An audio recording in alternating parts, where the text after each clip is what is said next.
అందరికీ నమస్కారం. మనం PG TET and DSC classes లో భాగంగా 6th క్లాస్ సోషల్ స్టడీస్ చెప్పుకుంటున్నాము. సో అందులో భాగంగా మనకు మొదటి 5 పాఠాలు కూడా అయిపోయాయి. సో ఈ రోజు 6వ పాఠం ఆహార సేకరణ నుంచి ఆహార ఉత్పత్తి వరకు ఆది మానవులు పాఠంలోని కొన్ని ముఖ్యమైన అంశాలను చూద్దాం. మీరు తినే ఆహారాన్ని మీ కుటుంబం ఎలా సమకూర్చుకుంటుందో మీకు తెలుసా? ఆహార ఉత్పత్తి ఎలా అవుతుందో, అందుకు ఎలాంటి పరికరాలను ఉపయోగిస్తున్నారో, ఆ పరికరాలను ఎవరు కనుగొన్నారో తెలుసా? సో ఇలా మనకి ఇంట్రడక్షన్ అనేది ఉంది ఈ లెసన్ లో. ఇవన్నీ గురించి కూడా మనకు తెలుసా అని వాళ్ళు అడుగుతున్నారు. ఎలాంటి ఆహార పంటలను పండించకుండా కేవలం ప్రకృతిలో లభ్యమయ్యే ఆహారాన్ని తింటూ జీవించే ప్రజల జీవన విధానాన్ని మీరు ఊహించగలరా? అంటే ఇక్కడ ఆహార పంటలు పండించకుండానే ప్రకృతిలో లభ్యమయ్యే ఆహారాన్ని తింటూ జీవించే ప్రజల జీవన విధానం ఎలా ఉంటుందో మనం ఊహించగలమా? సో ఇది కూడా మనం ఒకసారి ఆలోచించవలసి ఉంటుంది. కొన్ని వేల సంవత్సరాల క్రితం జీవించిన మానవుల జీవన విధానాన్ని తెలుసుకోవడానికి ఈ కింది చిత్రాలు పరిశీలించండి. సో ఇక్కడ మనకు చూస్తే టెక్స్ట్ బుక్ లో మనకి ఇక్కడ ఒక పిక్చర్ ఇవ్వడం జరిగింది. అది మీరు వీలైతే ఒకసారి చూడండి. సో ఇలా ఆది మానవుల జీవన విధానం, so earliest people life style. So మీరు వీలైతే ఒకసారి చూడండి. ఆహార సేకరణ, వేట, gathering food and hunting.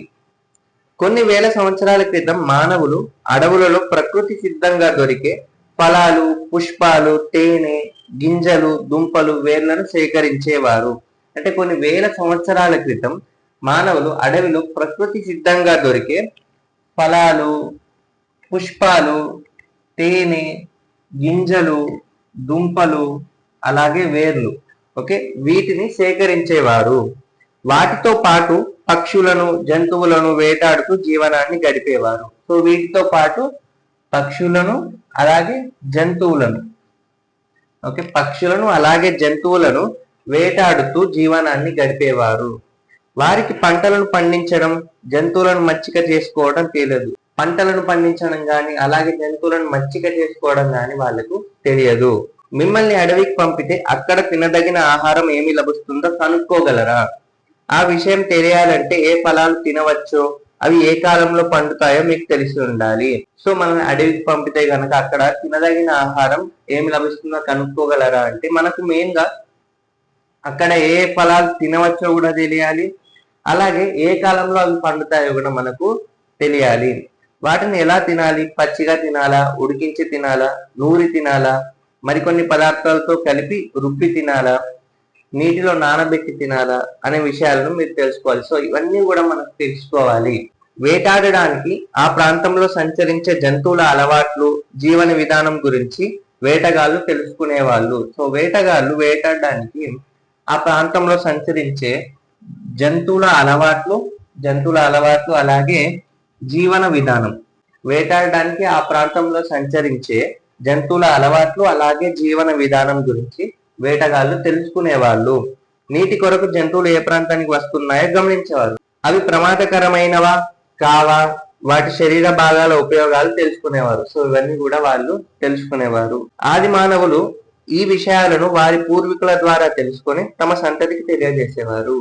So ఆది మానవులు వాళ్ళ పూర్వీకుల ద్వారా తెలుసుకొని మళ్ళీ వాళ్ళ సంతతి తెలియజేసేవారు. రాతి పనిముట్లు, స్టోన్ టూల్స్. నేడు మనం యంత్రాలను, ట్రాక్టర్లను, ఉక్కు పనిముట్లను ఉపయోగిస్తున్నాం. ఆది మానవులు రాళ్ళు, ఎముకలు, కొయ్యతో చేసిన పనిముట్లను ఉపయోగించేవాళ్ళు. మరి ఆది మానవులు వేటిని ఉపయోగించేవారు అంటే ఆది మానవులు రాళ్ళు, ఎముకలు, కొయ్యతో చేసిన పనిముట్లను ఉపయోగించేవారు.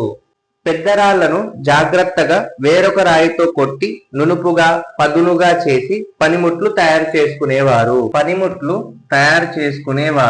ఈ పెద్దరాతి పనిముట్లు మాంసం కోయటానికి, భూమిలో నుంచి దుంపలను తవ్వటానికి, జంతువులను వేటాడడానికి ఉపయోగపడేవి. సో ఈ పెద్దరాతి పనిముట్లు వేటికి ఉపయోగపడేవి అంటే మాంసం కోయటానికి, భూమిలో నుంచి దుంపలను తవ్వడానికి, జంతువులను వేటాడడానికి ఉపయోగపడేవి. కొన్ని వేల సంవత్సరాల తరువాత వారు ముడిరాతి నుంచి నునుపుగా, అనువుగా ఉండేలా చిన్న రాతి పనిముట్లను తయారు చేయడం మొదలు పెట్టారు. సో వాళ్ళు కొన్ని సంవత్సరాల తర్వాత ఈ ముడిరాతి నుంచి నునుపుగా, అనువుగా ఉండేలా చిన్న రాతి పనిముట్లను తయారు చేయడం మొదలు పెట్టారు. ఇలాంటి పనిముట్లను సూక్ష్మరాతి పరికరాలు అనేవారు. సూక్ష్మరాతి పరికరాలు ఇంగ్లీష్ లో మైక్రోలిక్స్ అంటారు. వీటికి కొయ్య లేదా ఎముక పిడిని బిగించి వాటిని కత్తులు, బాణాలు, కొడవళ్ళలాగా ఉపయోగించేవారు. ఈ పరికరాలు నేలలో గోతులు తవ్వడానికి, చెట్లను నరకడానికి, బెరడు తీయడానికి, జంతువుల చర్మం తీయడానికి, వాటిని శుభ్రం చేసి దుస్తులుగా కట్టుకోవడానికి, మాంసం, ఎముకలను కోయటానికి, వేర్లు, పండ్లు కోయటానికి, జంతువులను వేటాడడానికి ఉపయోగపడేవి. సో ఇన్ని విధాలుగా ఇవి ఉపయోగపడేవి. ఆనాటి రాతి పనిముట్లు లభ్యమైన ప్రాంతాల ద్వారా రాతి పనిముట్లను అధ్యయనం చేయడం ద్వారా ఆది మానవుల జీవన విధానాల గురించి తెలుసుకోగలం. అంటే ఆనాటి రాతి పనిముట్లు లభ్యమైన ప్రాంతాలు ఉంటాయి కదా, ఆ రాతి పనిముట్లు ఎక్కడ లభ్యమయ్యాయి అని. సో వాటి ద్వారా, ఆ ప్రాంతాల ద్వారా, అలాగే రాతి పనిముట్లను అధ్యయనం చేయడం ద్వారా ఇక్కడ ఆది మానవుల జీవన విధానం గురించి తెలుసుకోగలుగుతాం. నిప్పు, ఫైర్. నిప్పును కనుక్కోవడంతో ఆది మానవుల జీవితంలో గొప్ప మార్పు చోటు చేసుకుంది. సో నిప్పును కనుక్కోవడంతో ఆది మానవుల జీవితంలో గొప్ప మార్పు చోటు చేసుకుంది. బహుశా వారు 2 రాళ్ల మధ్య లేదా ఎండు పుల్లల మధ్య రాపిడి చేసి నిప్పుని పుట్టించి ఉంటారు. సో ఇలా పుట్టించి ఉండొచ్చు అని అంటారు. ఇలా రాపిడి చేయడం వల్ల 2 రాళ్ల మధ్య లేదా ఎండు పుల్లల మధ్య రాపిడి చేసి నిప్పును పుట్టించి ఉంటారు. వారు ఆహారంగా తీసుకునే పచ్చి మాంసాన్ని ఆ నిప్పుతో కాల్చి తినడానికి వీలు పడింది. వండుకొని తినే ఆహారానికి ఇది నాంది పలికింది. ఆ నిప్పును అనేక రకాలుగా ఉపయోగించుకునేవారు. సో చాలా రకాలుగా ఆ నిప్పును ఉపయోగించుకునేవారు. క్రూర మృగాలను తరిమేయడానికి, తాము నివసించే గుహలలో వెలుగు నింపడానికి ఉపయోగించేవారు.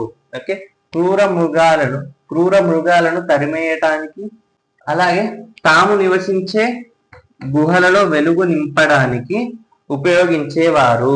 చెక్కను గట్టిపరిచి ఉపయోగించడానికి దానిని నిప్పుపై వేడి చేసేవారు. సంచార జీవనం, నొమాడిక్ లైఫ్. ఆది మానవులు చిన్న చిన్న గుంపులుగా గుహలలో, చెట్లు లేదా రాళ్ల నీడలో నివసించేవారు. ఇళ్లను నిర్మించుకునేవారు కాదు. సో వీళ్ళు ఇళ్లను నిర్మించుకునేవారు కాదు.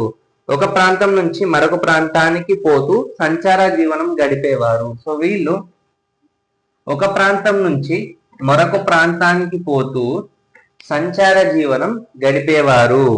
ఒక ప్రాంతం నుంచి మరో ప్రాంతానికి నిరంతరం సంచరించే వారిని సంచార జీవులు అంటారు. ఇంగ్లీష్ లో నోమాడ్స్ అంటారు. ఈ క్లాస్ లో మనం 6వ పాఠం ఆహార సేకరణ నుంచి ఆహార ఉత్పత్తి వరకు ఆది మానవులు పాఠంలోని కొన్ని ముఖ్యమైన అంశాలను చూసాం. సో వచ్చే క్లాస్లలో మరిన్ని ముఖ్యమైన అంశాలను చూద్దాం. సో ఈ క్లాస్ కనుక మీకు నచ్చినట్టయితే లైక్ చేయండి, షేర్ చేయండి, కామెంట్ చేయండి, అలాగే సబ్స్క్రైబ్ చేయండి to Vamshi Krishna academy. Thank you.